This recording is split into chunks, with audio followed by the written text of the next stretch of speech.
Acá, preparados para hablar un poco de la terapia cognitiva, de la psicoterapia cognitiva. Vamos a ver si aportamos un poquito de luz.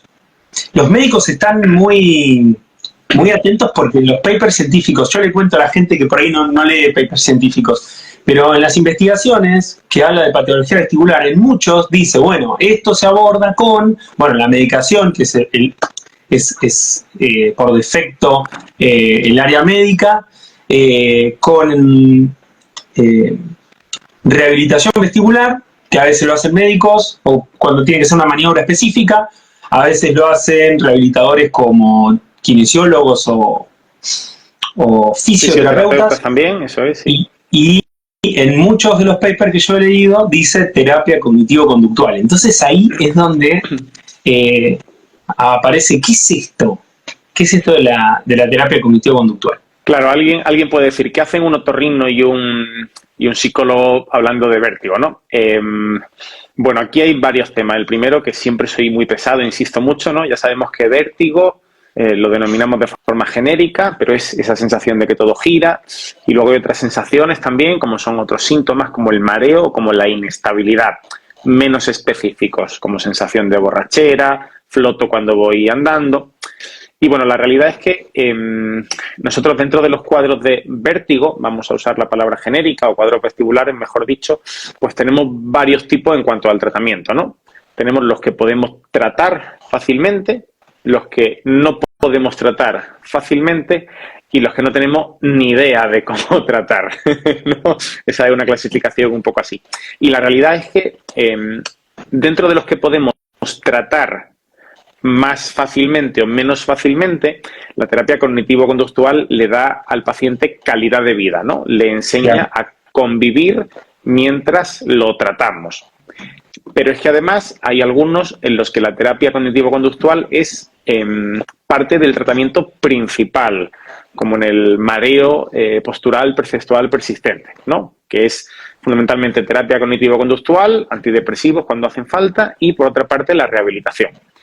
Pero luego, eso sí, no tenemos ni idea de cómo tratar, que hay un porcentaje importante de patología vestibular que, por mucho que lo intentemos, no podemos controlar. La terapia cognitivo-conductual es la que le va a dar al paciente la calidad de vida suficiente para poder convivir con esos síntomas tan molestos, tan incómodos. Así que vamos a empezar. Leonardo, cuéntanos quién eres y por qué estás aquí. Bueno, me llamo Leonardo Flores, soy de Argentina, soy psicólogo, ya hace 13 años que trabajo en clínica y hace 5 acá en Mar del Plata se abrió un instituto que se llama Instituto Z. Y yo antes, eso en 2019, yo empecé a viajar a Buenos Aires para formarme en el Instituto Fleni, que tiene su área de patología vestibular y con psiquiatras, otoneurólogos, neurólogos y otorrinos trabajan allá, que bueno, para los que no conocen, Buenos Aires es una ciudad que tiene como 4 millones de habitantes. Nosotros, Mar del Plata, tenemos algo así como 800.000, 900.000 personas. Entonces, ir allá me permitió tener conocimiento de una casuística mucho más mayor y además de la experiencia de los profesionales que atendían. Entonces, estuve yendo durante 2019 y en 2020, en enero, de hecho, se abrió el Centro de Vértigo y Patologías Asociadas en Mar del Plata y yo soy el psicólogo del equipo. También recibo mucha gente y después, a partir de tener conocimiento de esto, también empecé a atender para afuera, porque hoy la verdad es que tengo pacientes en Italia, en España, en el resto de Centroamérica, he atendido para Costa Rica, México. La verdad que muy interesante. A mí me encanta porque me gusta mucho conocer de las distintas culturas y el punto común es lo que genera esta situación, de que está bueno para que lo escuchemos, para que se identifique el que lo sintió y el que tiene un familiar que entienda lo que puede sentir una persona o trata de comprender lo que puede ser levantarte un día de la cama y de repente se mueve todo y después, bueno, depende cuál será la causa de ese episodio de vértigo, pero puede ir desde estar una semana casi vomitando y sin saber qué te está pasando, con un montón de pensamientos de esto no se va a ir nunca, de esto es una ACV, o que me estoy volviendo loco, o que me va a agarrar algo que me va a matar, porque esos son los pensamientos que relatan mis pacientes cotidianamente acerca de las cosas los miedos que aparecen en ese momento y sintomatología física que te desconcierta completamente. Porque sudoración, ¿verdad? Ese como consecuencia, ¿no? Empieza por moverse todo, por esta sensación. Bueno, la mayoría tienen vómitos cuando tienen un episodio fuerte de vértigo, a embotamiento y estos pensamientos que empiezan a gatillar la ansiedad, ¿no? Que la ansiedad, que a la vez, lo habíamos hablado la otra vez cuando hicimos el vivo, la ansiedad como causa y consecuencia.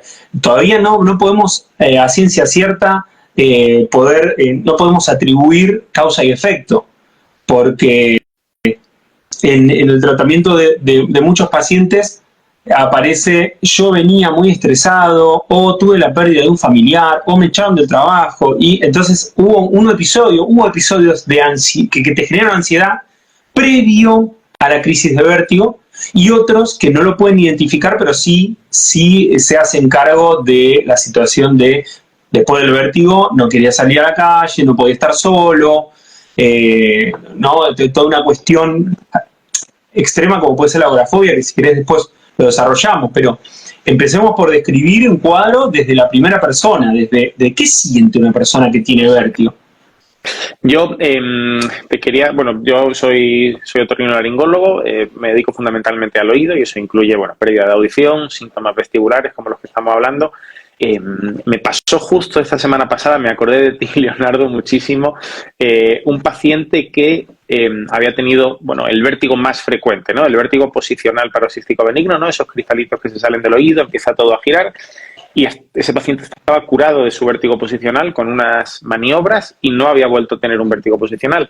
Pero desde que le pasó eso, su equilibrio no queda igual, empieza con ataques de pánico, que los cuenta muy bien.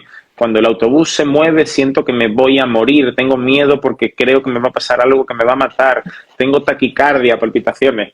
Y mi problema, digamos, como otorrinolaringólogo en este campo es que yo trabajo en un centro de la seguridad social, ¿no? De lo que se conoce, no sé cómo se llama en Argentina, que es el seguro público, ¿no?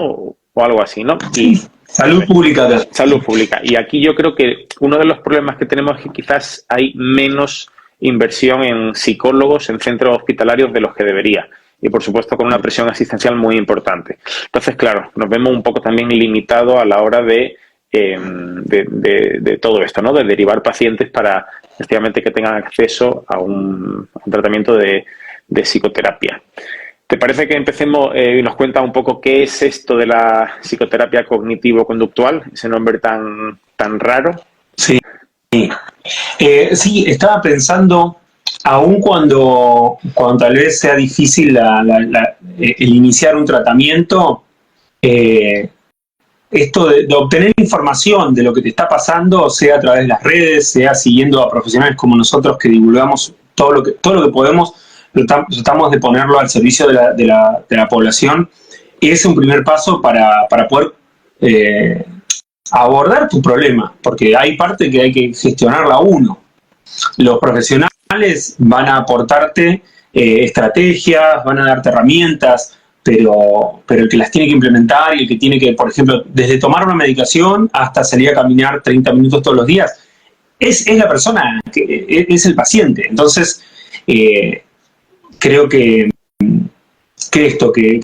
obtener información es el primer paso.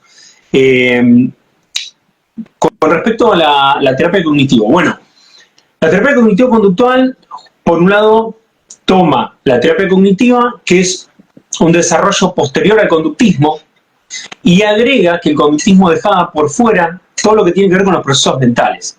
El conductismo se preocupó mucho por la conducta observable, en una época donde no existía un mapeo cerebral, no existían formas de abordar los procesos mentales desde la ciencia, porque estamos hablando de 1912. La psicología cognitiva aparece a partir de la década del 60, 70, con distintos psicólogos que fueron metiéndose en este campo de investigación de los procesos mentales y llevado a la psicoterapia, piensa a la mente como la relación, la interrelación entre lo que pensamos, lo que sentimos o las emociones y nuestra conducta. Yo por eso al conductismo, si bien reconocemos estrategias específicas, creo que toda persona, todo psicólogo que trabaja en terapia cognitiva conductual, ya por cognitivo tiene que tener en cuenta la conducta porque es parte del modelo de la mente. La conducta es parte de lo que estamos pensando. Entonces, ¿qué hace un terapeuta cognitivo-conductual? Bueno, primero le enseña a la persona este modelo, es decir, pensá lo que te está pasando y tratá de diferenciar qué de lo que te está pasando son pensamientos y poder evaluar qué tipo de pensamientos, cuánto de esos pensamientos se apoyan en situaciones reales, porque mucho de lo que nosotros interpretamos de la realidad está tan atravesado por nuestros propios experiencias pasadas, prejuicios, valores, miedos. Sentimientos, ¿no? Al final, un poco. Y es un rato, es un robo. El razonamiento se ve alterado por mi emoción, que nos pasa a todos. Lo que pasa que si podemos dividirlo, podemos atribuirle a cada instancia su valor. Las emociones son muy importantes. Hay muchas decisiones importantes que si yo no siento que resuenan conmigo, y eso es emocional, me da orgullo, me da felicidad, me provoca interés, ¿no? Me da intriga. Si no tengo esa dimensión emocional, si no lo puedo reconocer, ¿cómo voy a elegir qué es lo que quiero hacer con mi vida? Me estoy poniendo filosófico, pero es parte de la terapia, ¿no? Es encontrar hacia dónde voy. Justo ayer un paciente me decía... tiene problemas de mareo desde hace ya varios años y decía, yo quiero recuperar mi vida. Bueno, pero ¿para qué? Porque esto del tratamiento del vértigo o de los mareos es recuperar tu vida, es recuperar la libertad. Pero hay que ver si yo, desde lo científico, no puedo saber si la vida que tenías te generó el vértigo, entonces no sé si podemos volver a esa vida. Hay que buscar otra vida a la que volver. Una vida que es empoderada, o sea, es cuando uno pasa por un proceso terapéutico se conoce a sí mismo, conoce la calidad de los vínculos porque no se sale solo, entiende lo que le pasa, cómo funciona su mente, se conecta con sus objetivos de vida, con su propósito. Entonces hay un montón de trabajo que implica esfuerzo, palabra que no hay que decir mucho porque si no la gente no va a terapia, pero hay que poner de sí para encontrar cuál es la vida con significado a la que vos querés llegar. Y si la encontramos, después el trabajo es ir peleando con tus herramientas, y con las estrategias que construimos juntos para ir recuperando poco a poco tu vida, y cuanto mejor te sentís, los síntomas empiezan a bajar. Esto es como, muchas veces como pasa con todas las patologías que tienen relación con el miedo. Con los trastornos de ansiedad en general, todos tienen que ver con el miedo, porque la ansiedad es una respuesta compleja, es un estado anímico complejo que incluye activación física, pero que es pariente del miedo en el sentido de que la incertidumbre de que pase algo malo hace que yo anticipe que si yo no sé lo que va a pasar, las cosas van a ser malas y ya me estoy preparando para que venga el golpe. Entonces, trabajar eso, reconocer, identificar patrones, bueno, es un trabajo muy amplio. Yo tengo que tratar de bajarlo y achicarlo para que sea una charla concreta, claro. Y que no estemos hasta las 10 de la noche. Claro. ¿No? Hay dos cosas ahí que has dicho que están muy bien, ¿no? Que quería puntualizar. Uno es que efectivamente, bueno, tanto la psicología como la medicina yo creo que han ido poco a poco dejando de ser paternalistas, ¿no? Y muchas veces todavía hay pacientes que vienen a la consulta, a la mía o a la tuya, pidiendo un tratamiento, ya sea en forma de pastilla o bien sea en forma de terapia, que le solucione sus problemas, ¿no? Externalizan el problema. Y es muy duro lo que voy a decir, pero si tienes vértigo, si tienes mareo, me preguntaban el otro día, ¿esto vale para el acúfeno también? O si tienes acúfeno, da igual, el que lo tienes eres tú. Y entonces lo siento, pero tú tienes que luchar por mejorar eso. Y una vez que te ha visto una serie de profesionales y te han dicho que, bueno, que se pueden hacer cosas, que hay herramientas, pero que no hay soluciones sencillas en forma de pastilla o en forma de pack de terapia, parte del trabajo va a pasar a ser tuyo. O sea, nosotros te vamos a intentar ayudar todo lo que esté en nuestras manos, divulgando, comentando, atendiendo en consulta, todo lo que sea. Pero al final la responsabilidad de tu proceso curativo, digamos de alguna forma, también pasa por ti y por tu actitud, ¿no? Un poco, eso cuesta en esta sociedad todavía. Pero estamos filosofando, sí, pero ahora pasaremos a lo concreto. Pero bueno, al final esto es una cosa que el paciente tiene que entender, que no existen soluciones enlatadas ni para casi nada en esta vida, además. Mirá, yo últimamente suelo tener una entrevista telefónica o una pequeña videollamada corta antes de iniciar un proceso terapéutico y últimamente les digo, ¿estás dispuesto a priorizarte? ¿Estás dispuesto a ponerte en primer lugar?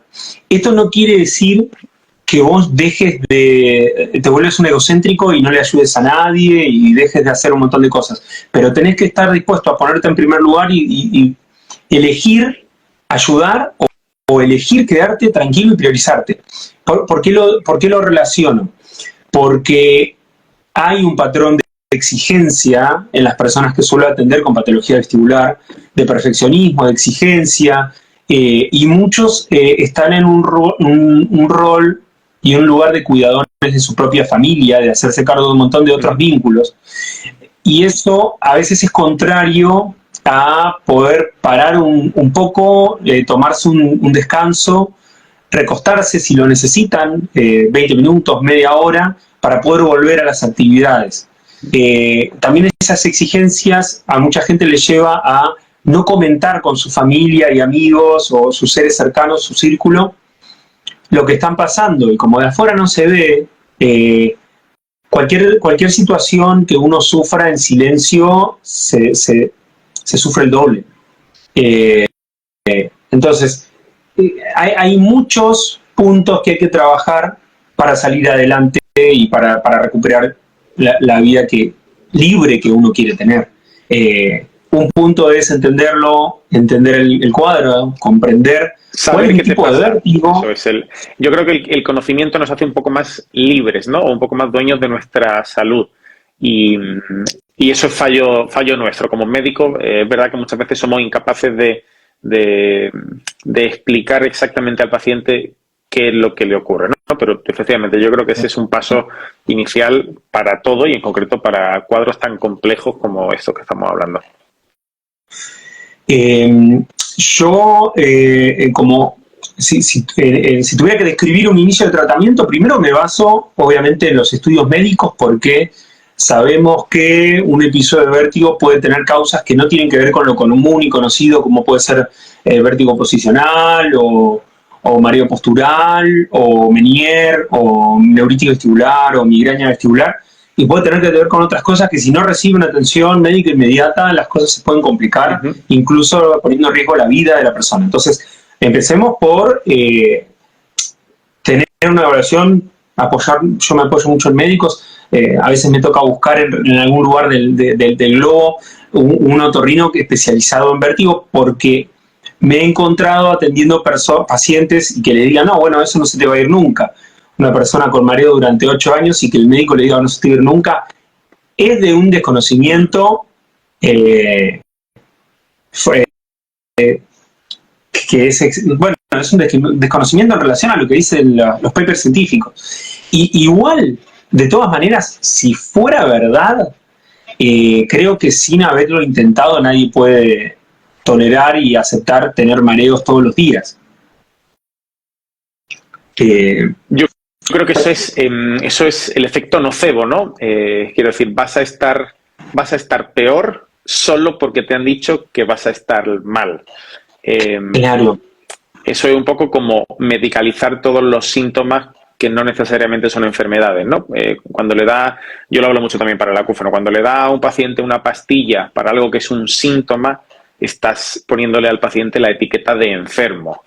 Y si le dices, esto no se te va a quitar nunca, peor todavía, ¿no? Entonces muchas veces hacemos daño precisamente con lo que decimos y causamos problemas que a lo mejor no se hubieran convertido en tal, muchas veces por desconocimiento, ¿no? Por falta de conocimiento de lo que dicen efectivamente las guías, los papers, las recomendaciones científicas. Completamente de acuerdo. Entonces, lo primero es la exploración médica.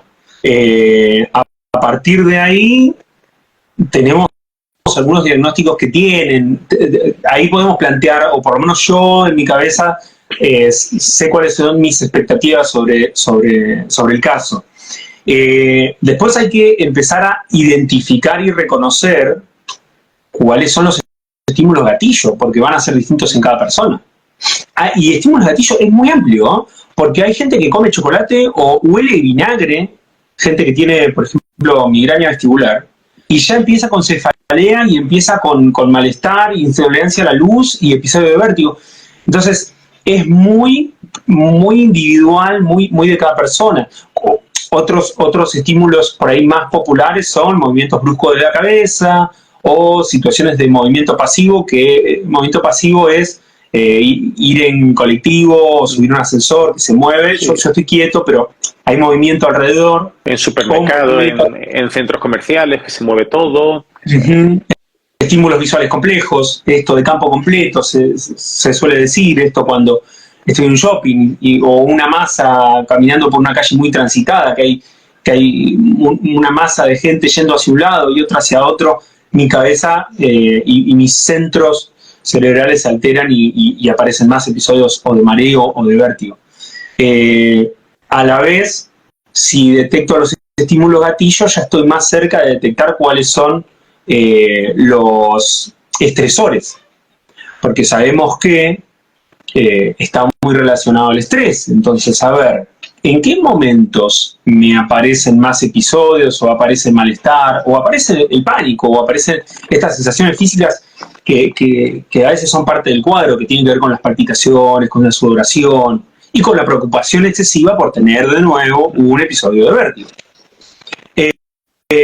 Pueden ser estresores familiares, tener que ir a ver a alguien o alguna actividad del trabajo. Hay gente que tiene que hablar en público como parte de su trabajo, presentar o mostrar algún tipo de planificación o hablar ante un auditorio. Todas esas cosas son estresantes por en sí mismas.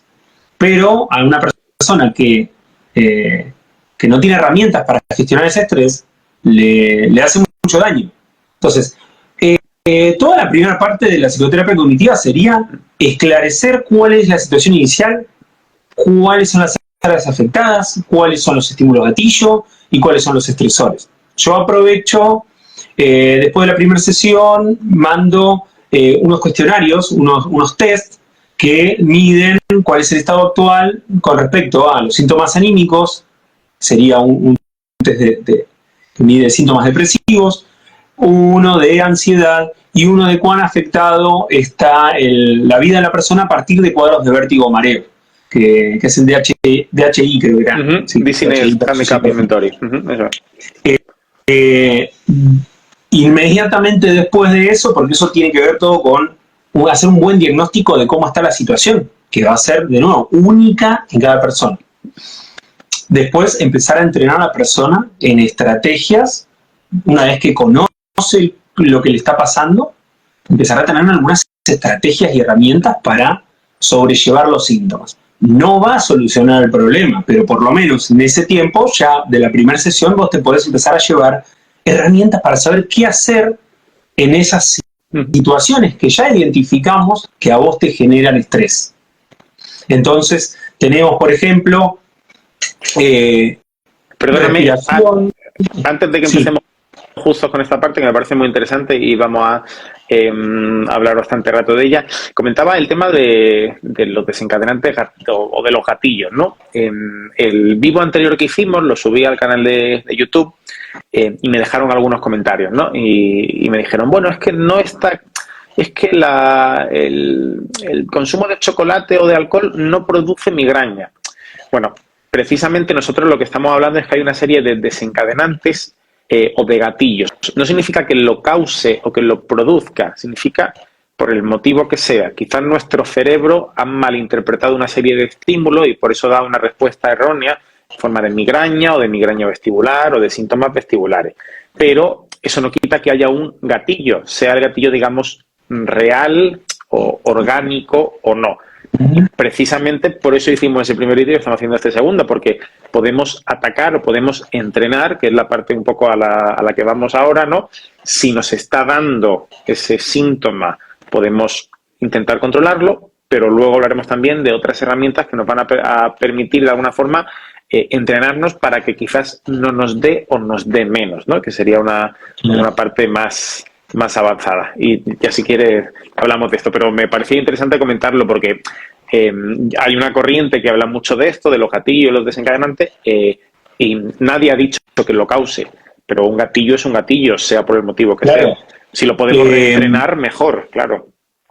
Desde la experiencia que me han contado pacientes, bueno, esto de chocolate, café, enlatados, o sea, productos enlatados. Evidentemente hay algo de las conservas, algún producto que le ponen a las conservas que a esta persona le generaba migraña y episodios de vértigo.